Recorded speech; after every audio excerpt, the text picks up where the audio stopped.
Ketika kita tidur di rumah yang tidak seperti orang lain, lihat kepada orang yang masih tidak punya apa-apa. Kita bisa makan, kita bisa tidur, kita bisa bercengkrama, kita bisa bertemu dan lain sebagainya. Maka hati ini akan merasa cukup dan merasa terus dicukupi oleh Allah Subhanahu wa taala. Maka jiwa syukur akan muncul, jiwa memberi akan senantiasa keluar.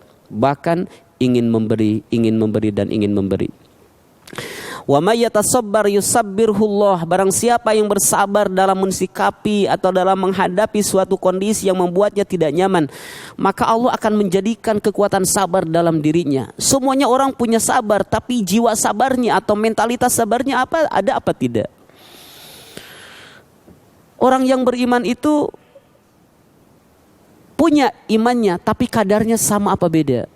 Kadarnya sedang lemah atau sedang meningkat atau kuat?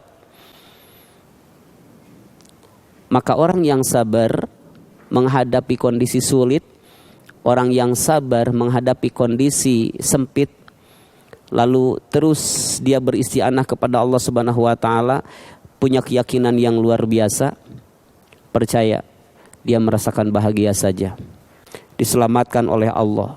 Tuh lihat orang-orang yang sedang terkena penyakit COVID corona sekarang tidak bisa bertemu dengan keluarga.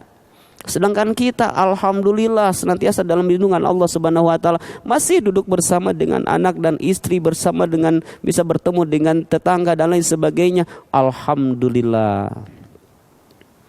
Kita sabar. Punya kekuatan sabar dalam hati ini. Sabar memang mudah diucapkan, tapi sabar itu ada di sini bukan ada di sini. Sabar itu ada di sini bukan di sini. Sabar itu sangat mudah diucapkan, tapi yang akan merasakan, yang akan menjalani bukan orang lain, tapi kita masing-masing. Jadi yang merasakan itu bukan orang lain, tapi diri kita sendiri. Punya jiwa sabar atau tidak?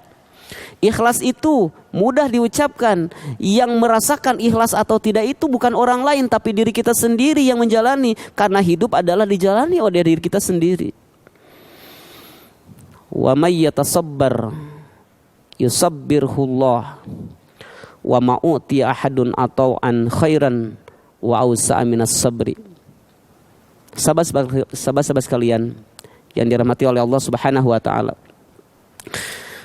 tidaklah seseorang dianugerahi suatu anugerah yang lebih baik, lebih hebat, lebih besar di sisi Allah Subhanahu wa taala, lebih luas, kecuali satu, adalah kesabaran.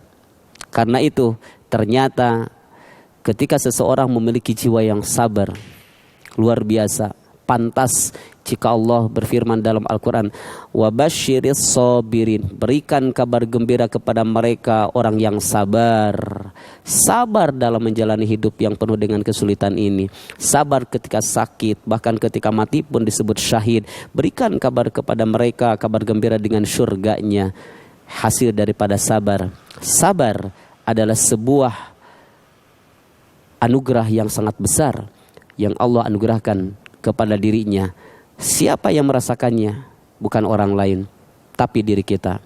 Sabar mudah diucapkan, tapi kitalah yang merasakan berat atau tidaknya menjalani.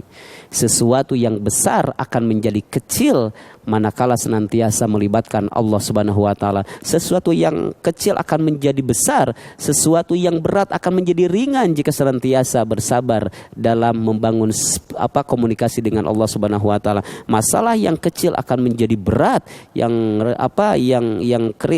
ringan menjadi berat manakala tidak melibatkan pertolongan Allah Subhanahu wa taala. Bersabarlah, teguhlah dalam tauhid, teguhlah dalam iman, teguhlah dalam zikir, doa dan lain sebagainya. Teguhlah dalam prinsip untuk memberikan manfaat kepada orang lain. Percayalah, hablum minallah dan hablum minannas akan menjadi sebuah kekuatan untuk kita bisa menjalani hidup penuh dengan keberkahan Allah Subhanahu wa taala. Demikian, wassalamualaikum warahmatullahi wabarakatuh.